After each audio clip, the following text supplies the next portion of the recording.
Leonard is really in control.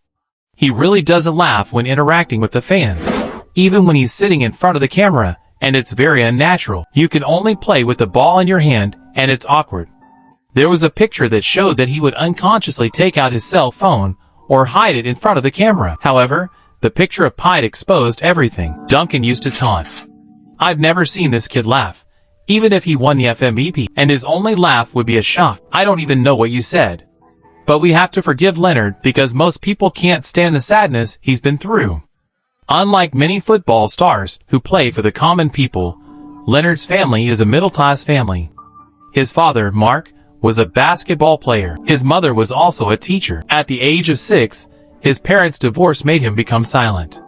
However, he loved sports more due to his father's influence.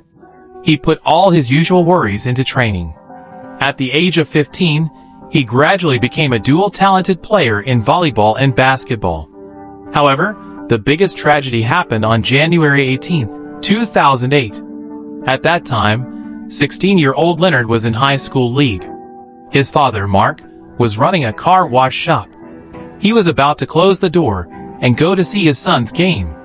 This is the entrance to the store, but there was a number of guests. A few minutes later, a gunshot rang out in the store. Mark fell into the bloodstream like this. The bad guy soon passed on to the school. The coach allowed the small car to be repaired, but he refused because he told the coach that his father had promised me that he would come to watch the game. I believe he will appear in this high school league. He scored 17 points and won the game with the team. However, the person he was waiting for did not appear. At this time, he saw his mother and grabbed her in his arms. He cried. He was so sad that he could only transfer his attention to the game. He believed that his father would sit by the court and watch the game. And his mother took out a Bible from his father's will. It said, "I hope my son can get into the NBA." From then on, Leonard and his father's will. Every game was a full effort because that's what his father wanted to see. From then on, he became even more insolent and silent. In 2014, on the day when Leonard won the FMVP, it happened to be a Father's Day. He said with emotion that winning the championship had a special meaning. "I believe my father must have felt sorry for me, for Mark's unfortunate disaster."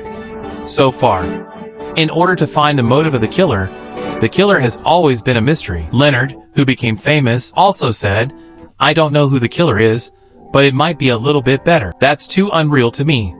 So after listening to this, you're not going to complain about the little card.